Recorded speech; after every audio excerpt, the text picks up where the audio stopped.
We talk for 15 minutes. Give me your wig. Give me your wigs. You don't know what to do with it. Give me your Wake up! I'm the librarian, but I'm also the alarm clock, and I came to jolt your ass out of your sleep. What are you doing? Wake up. We have a lot to talk about. Make sure that you go to patreon.com/AdrianExpression. Y'all already know voting is always being held every Tuesday. And because of what topic one, I wrote about what's happening in Hong Kong and the protests and stuff. It's really complicated. So if you want to, go ahead over there, check it out. After I wrote that article, which was interesting, I saw that this whole boycott Mulan thing was going on and trending on Twitter. The reason for that is the star of it, I think her name is Louis. I know I probably butchered that pronunciation. She went onto social media saying, I support Hong Kong police, you can beat me up now, and it was a lie. The star is Liu. I don't know if it's Liu or Louis, I don't know. She was born in China, but she moved to the United States when she was 10. She's an American citizen too, but then she went back to China to build her career. Also because of the politics of China, I don't even know if she can say anything about, I don't know. It's a whole complex system. That's why if you want to know more about it, you should definitely check out my Patreon. All right, so let's talk about what's going on in the music industry. The VMAs are continuing to release more and more people who are going to be performing. Some of them are Bad Bunny, who I cannot wait to see. Camilla, we're gonna keep it moving. J Balvin, Lil Nas X, Lizzo, Shawn Mendes, all that shit. Shawn Mendes and his beard, I guess they performing together. I'm so sorry. I'm so sorry. Speaking of Lil Nas X, he was just recently featured on Time Magazine. I don't know how I missed it. All red type of tees. He looks good. You look good. Right. You look good. You look good. He looks good. The article on him kind of just talked about how he broke barriers between genres, how basically he's born to do what he's doing. It talked about his already kind of influential impact on pop culture and stuff. So it was cool. It's just really awesome to see gay black people up there doing the damn thing, especially in mainstream media. I guess we'll continue to talk about what's going on in the music industry. This whole Nicki and Trina thing, like I said, I did not keep up with, because it seems like every other month it's some tantrum or something. But I saw that Trina said, girl, she did it, all that shit. She was like, girl, I'm not interested in this shit. Yeah, girl, it was my team, it was my fault. We're done. It was wrong business moves, whatever. Keep my name out your mouth, suck my booty hole through a straw. And she was just done with the situation. I was like, all right, all right, Trina. She was just completely tired. She was like, girl, I don't know what's going on with my team. I don't know what's going on with Nicki. She just said, girl, stop the track. And that was it. Like I said, I haven't been paying too much attention to what's going on. Nicki, Trina, Cardi, all that shit. But I did see that Nicki was on, recently she was on like this track called Welcome to the Party or something. And a lot of people have been asking me, what do I want from Nicki Minaj? You so hard on her. That Welcome to the Party feature, that's the Nicki I want, always. Always. You always dragging her, yeah, because I know she can give a shit like this versus whatever she been doing. That Welcome to the Party feature is the Nicki that I fucking want. And my personal preference would be for her to just shut her ass up and just rap like that, like what she just did. All this other bullshit is just completely whatever. That recent feature got me up. I was like, okay, I don't know if we should even consider this part of the music industry section, but R. Kelly says you're going through it. And we had to laugh on that one. R. Kelly, you're going through it. Sis, they said your ass. I don't know if I said this already on my fucking YouTube channel, but I was laughing about it on Twitter, sis. They said, oh my God, I'm about to cry. Oh, and illiteracy is not something to laugh about, but sis, only in the case of R. Kelly will we kiki about it. But sis, they said that your ass had a whole Bible in your cell and you couldn't read it. Sis, they said you had a whole Bible in your cell. They said you had a whole Bible in your cell. I think, what article was I reading? They said the Bible must be in there just for comfort because sis can't read it. They said that people been sending him fan mail and shit, and they said he can't read. What y'all sending him mail for, girl? What are y'all sending him mail for, girl? Now, honey, you know he can't read that shit, honey. So, and then something else happened. R. Kelly apparently, I didn't know that prisoners were allowed to do this shit. It really felt like I was watching the end of Game of Thrones all over again, where the prisoner Tyrion went up here and decided who's gonna be king and queen and shit like that.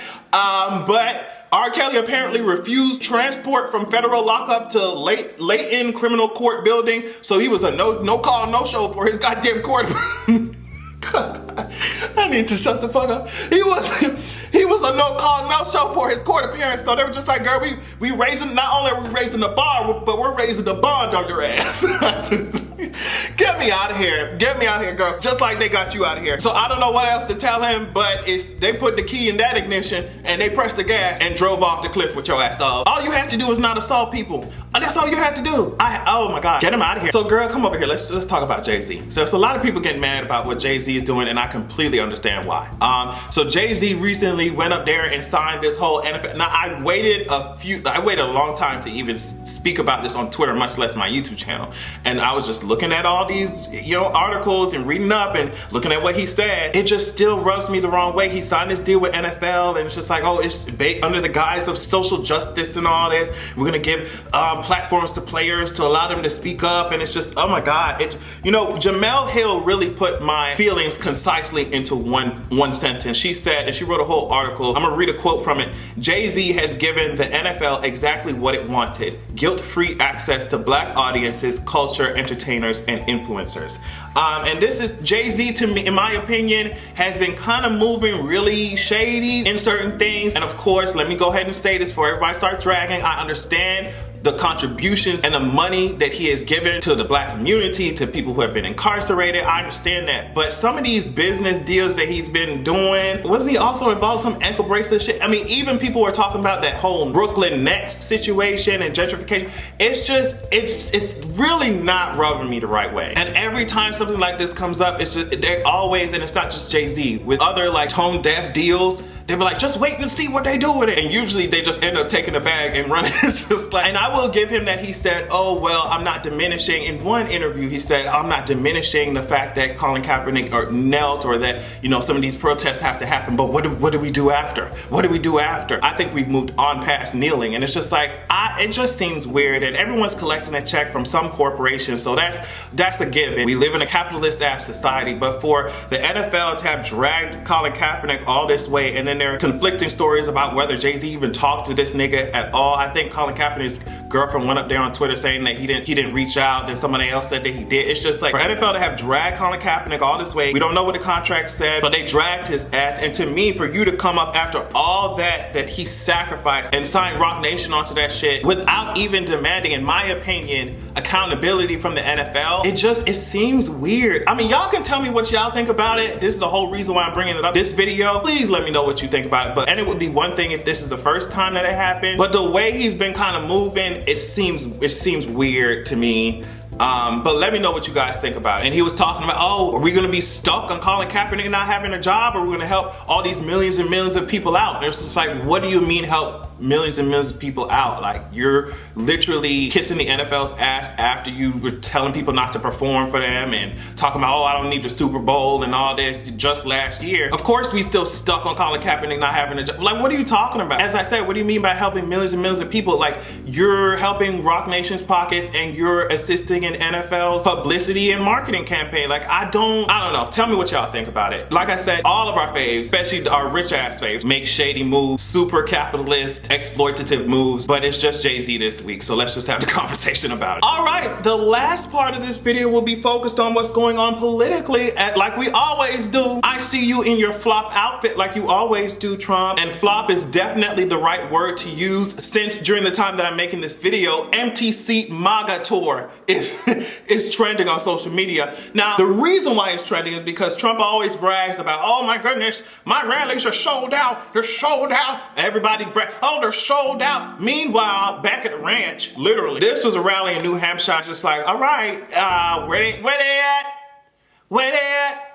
Where you at? Boy, you said that you'd be there for me. It's like I'm singing a Jennifer Hudson song. Sis, where they at? If they sold out, I am sold out. It ain't sold out. That's the problem. Giving me Daniel Caesar in the reception, it's just not a lot of people are tuned in. You see what I'm saying? Pretty soon what they're gonna start doing is they're gonna get some crash dummies or something, painting their skin, putting on some MAGA hats and putting them in the goddamn and putting them in the auditorium. I don't know how long he thinks he could get away with this shit, but since we can see. It doesn't matter what you're saying, we can see them empty ass seats, whatever. So the really big thing that happened was the fact that Trump was over here telling Israel not to let Tlaib and Omar go over there. Tlaib was trying to visit some of the relatives, including her 90-year-old grandmother that she has over there. She was trying to go over there with Omar, and Trump was just like, girl, no ma'am. He tweeted and said it would be a show of weakness if Israel allowed them to come over there, especially because she hates all Jews and hates Israel. It was really bad. It was really ridiculous. It just seems interesting about who's allowed to critique these countries and who is not. Trump can run his whole campaign off of making America great because he obviously thinks something is wrong with it.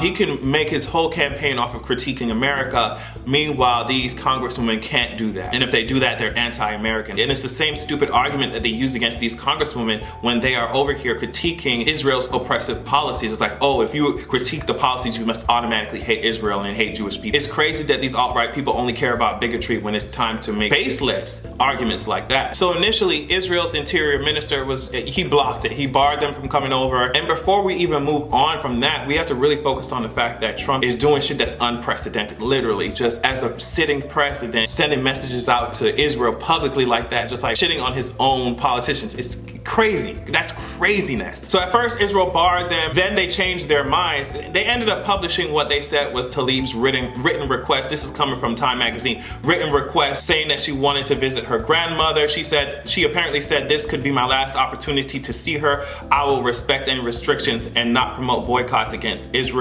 during my visit. But then after that, she changed her mind. She said, when I won, it gave the Palestinian people hope that someone will finally speak truth about the inhumane conditions. I cannot allow the state of Israel to take away my light by humiliating me and use my love to bow down to their oppressive and racist policies. At first, Israel barred them for suspected provocation and promotion of BDS. I didn't even know what BDS was until I looked it up, and it's the Boycott, Divestment, and Sanctions Movement. It works to end international support for Israel's oppression of the Palestinians. And it's interesting to see these oppressive governments use the same rhetoric on these protesters like the alt-right and like the government here uses on ours. So it says here, the supporters say the movement, the BDS movement, is a non-violent way of protesting Israel's military rule over the occupied territories. But Israel itself says the movement aims to delegitimize the state and eventually wipe it off the map. So I just thought that you guys would like to hear about that. It's just the more this man gets away with, because that to me, like I said, that's crazy that he was able to just be like, well, girl, Israel, it's a show of weakness. They hate all Jews in Israel. It's like, oh my goodness. And then for Israel to follow suit, this shit is just, it turned this like political issue into like an international incident. And that's crazy. He's gonna see how much he can get away with and continue to move the bar further. And we're gonna sink deeper into this crazy situation. We just need some checks and balances. And speaking of checks and balances, this is the last story I'll bring up. A federal court on Thursday, and it's the Ninth Circuit Court, they said, girl, no ma'am. They upheld a previous court order mandating the Trump administration provide basic personal hygiene items like fucking toothpaste and soap, goddamn, to children in these detention facilities. So I'm happy that there is roadblocks that continue to prevent him from becoming this all-out crazy-ass oppressive dictator that he wants to be. But I'm like, how much longer is this shit gonna last? Yeah, that's it. I want to thank you all so much for watching. Make sure you keep that wig moisturized because you don't know when I'm coming for it. And we will all have a good goddamn evening.